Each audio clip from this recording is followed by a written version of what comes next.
Growing up in the 90s and early 2000s, it was drilled into your mind that butter was the devil. Oh, saturated fats are going to kill you. You know what you definitely need? Margarine, with all of those vegetable oils and non-hydrogenated fats. That'll lead to better heart health because there's no cholesterol in it. And then when people started to take a look into all of those claims, they started to realize that, oh wow, that was just a big old marketing scheme, huh? And then by the time there was anybody left to question, well, they've already packed their stuff and left all of the offices, and everybody was just left scratching their head going, why did we give up on something that has been around since the dawn of time? Why is a staple of these homestead type communities, Hutterites, Mennonites, Amish, why do they subsist on anything that they can grow and create by themselves, with butter being at the center of it for being one of the only go-to condiments? Why do they seem to lead fairly healthy lives? And something's not quite not quite connecting here, because I was told that Basil is the way. Like, come on, it's got all the nice branding on it. It's got the nice happy sun, and it says that it's going to be heart healthy. It's not like a big corporation would lie to us or anything like that. Anyways, butter is better. And why is it better? In the early 1900s, Americans consumed about 18 pounds of butter per person per year. Seems like a lot, but then in the grand scheme of things, they weren't eating out of very many boxes and bags at that time with a whole bunch of preservatives and a bunch of highly processed foods, so you know. And that doesn't include the butterfat that they got from whole milk, cream, and cheese, and people were 1,000 times healthier back then. They just had to worry about, dysentery and crossing the Mississippi. Today, that number stands at about 5 pounds, a slight increase over the last few years from a low of 4 pounds per person per year. What happened? Why did butter consumption in the United States plummet? An aggressive, anti-human marketing campaign, if we're going to keep it a buck. What happened is America became electrified and stopped using candles. Candle makers. Yo, is this going to be like a GE propaganda type situation? It's like, we can't switch over to incandescent light bulbs. Who's going to make the candles? This is the genesis of butter's decline. In America, an American company called Procter & Gamble. I got real close. I said GE, but it's PG. Oh, man. And figured out a way to solidify liquid cottonseed oil, a waste product, the cotton industry, into a hard fat that could burn candles. Process was called partial hydrogenation, great, which reconfigured the molecules into liquids into an unnatural type of fat called trans fats. I'm sorry, that's being very big. Oh, no, wait, those are the bad ones. And which are hard at room temperature. Since the candle business was declining, P&G decided to promote partially hydrogenated cottonseed oil as a food. They looked at candles and thought, boy, those burn efficiently, but everybody's just kind of switching to lights, so what are we going to do? We put so much money into that stuff. Well, you want to try to eat them? What? They called the product Crisco. Y'all heard about Crisco? Short for crystallized cottonseed. Yo, I didn't know that. That's amazing. Amazing. And it came onto the scene in 1911 along with a cookbook called The Story of Crisco. I'm sure that's not just filled with tall tales. The book was a masterstroke of advertising genius, which pushed all the buttons for the up-and-coming American housewife. So even back in 1911, there's a video on the channel.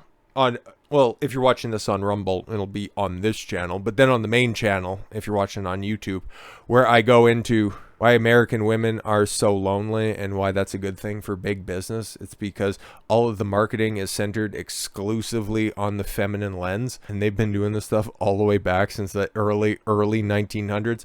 The very first ever feminist convention, at least what's widely regarded as the first ever one, Seneca Falls in the mid-1800s. Really was a big step forward for women out there. Without going over that entire video that I did on the main channel, two-thirds of the student debt is owned and controlled by women. 80% of consumer debt is also controlled by women. 90% of household decisions when it comes to finances are made by women. Those are verifiable stats, and please check out that video. If it's released it should be released by the time that this video goes live. So yeah, it all makes sense. Especially if you have that context in mind. Women who use Crisco instead of lard, the book promised were more modern, had cleaner houses and that smelled better, and had children of better character. Yo, it was just making some bold, amazing claims. Where have we heard that before? Wow, you just take the substance, your grandma won't die, your wiener will get larger, you'll have more zeros in your bank account. It's just wild. You just come back in a couple weeks' time, you can get another one, and hey, that exact same life trajectory, it'll just make you so much better. They've been lying to you forever. Their cakes rose more easily, the food tasted better, and it was easier to digest. Could you back up any of those claims? Shut up, bigot, and buy the cookbook. Imitation butter in the form of margarine soon followed, and since margarine contained no cholesterol or saturated fats like butter did, the ad men had a perfect handle, claim that cholesterol and saturated fat caused heart disease, and offer up cholesterol-free margarine as an alternative. Soon, doctors were promoting this fake fat. Remember, they also promoted cigarettes. Yes, of course they did. They'll promote anything. They'll promote anything if they can find a way to market it to make women fear missing out on something.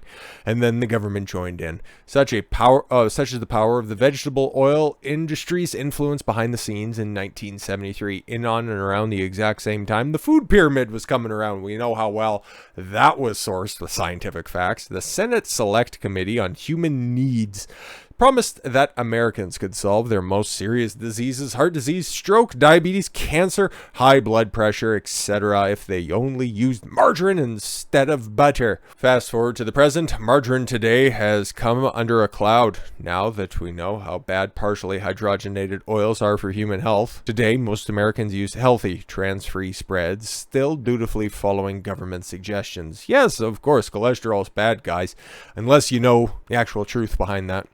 Yet rates of serious diseases have not gone down. Quite the opposite. They're still going up and up and up. Yep, continuing to eat all of this highly processed food junk. Science of fats and oils has come a long way since the early 1900s. Has it, though? Because it seems to have a foothold in public consciousness, and we now know a lot more about butter. Although we're unlikely to read about butter's many important components in the newspaper, here are a few good things that we get from a butter. Fat-soluble vitamins. Oh, good. A, D, E, and K. All of them? All of them. Wow, you actually do. Well, okay. The U.S. Department of Agriculture and U.S. Food and Drug Administration's claims that butter is an empty fat. That's, well, what kind of information would you expect from the government? But butter is an easy way to get fat-soluble vitamin A, which is very hard to come by. Normally, it's just exclusive to animal byproducts like meat and, dairy as well. But it's hard to come across good, high-quality dairy products on the basis from foods we like to eat, and also provides vitamin D, K2, and E. It's kind of more common in grass-fed butter. It's like, Dawn, how does butter eat grass? But no, it's from the cows, you weirdo.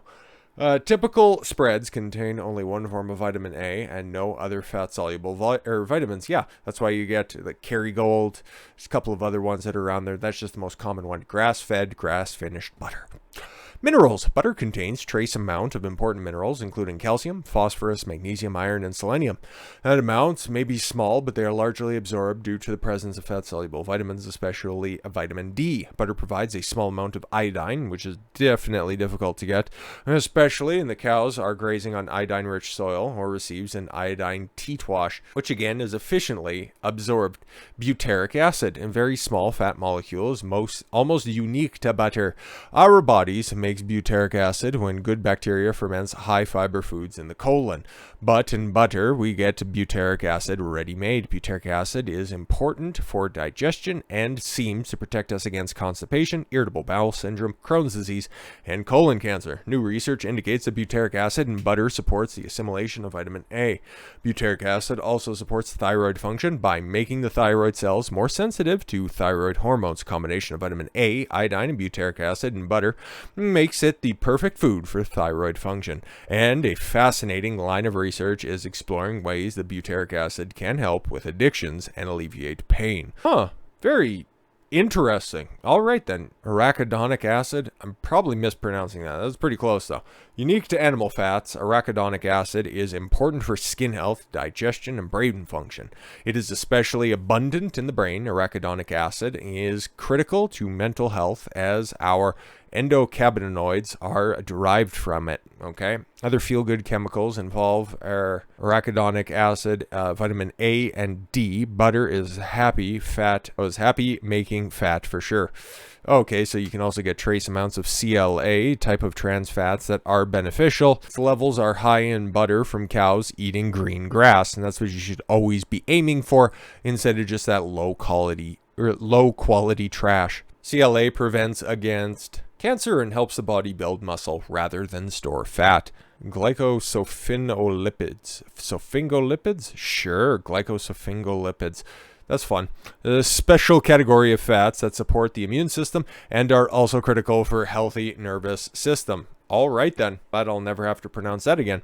Cholesterol. Yes, cholesterol. One of the good things that's out there. I think everybody's kind of heard that, cholesterol isn't bad for you. In fact, it's almost like the government's been lying to you for a long time about that.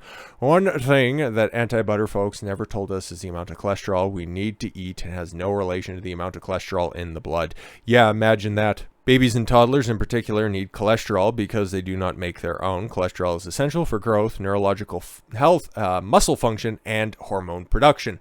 And saturated fats, another good thing. Wow, it's almost like the two things that were bastardized the longest by the government are actually essential to healthy human function. Why would they want you sick and poor? Oh, it's almost... if you just tack on stupid because your neurological health has been compromised, you're almost easier to control. Wow, big think about that one. So, far from posing as a danger, saturated fats play many important roles in the body's chemistry. So important are saturated fats that the body has a backup plan if we don't eat enough of them. It makes them out of carbohydrates, especially refined carbohydrates. Craving for carbs often wane when you add plenty of butter to the diet. Margarines and spreads made with vegetable oils contain none of the special fats that occur mainly in animal fats and are highly inflammatory. While modern spreads contain no trans fats, they do contain industrial processed seed oils. But you know what else doesn't contain trans fats? Butter, which are rancid and break down into highly reactive aldehydes. Oh yeah, seed oils. Seed oils are terrible. Get rid of those. You eat those knowing all this information, you're playing yourself. The use of soybean oil is especially concerning because it contains estrogen-like compounds. Yes, soy will literally make you a woman. When there are additives like potassium sorbate, calcium disodium, citric acid, and artificial flavorings, that's just all for shelf stability. But if this is all based off of candles at the end of the day, do you really need shelf stability? You do not need to feel guilty for eating butter. Butter is a fat in nature, most perfectly designed to support growth in children and health and happiness at all ages. The best butter comes from cows that graze on green grass. Butter from Ireland and New Zealand. Many are available in many supermarkets. Yeah, Kerrygold is the one that I know. That's the go-to for many people that are out there. But it will tell you directly on there if it is grass-fed. Get that stuff, get all of the benefits from butter, and take your base oil and throw it in the front yard. So, with all that said, thank you all very much for the gift of your time. I've been Don Consuelo. I want you to follow your gut and get after it. Take care, everyone.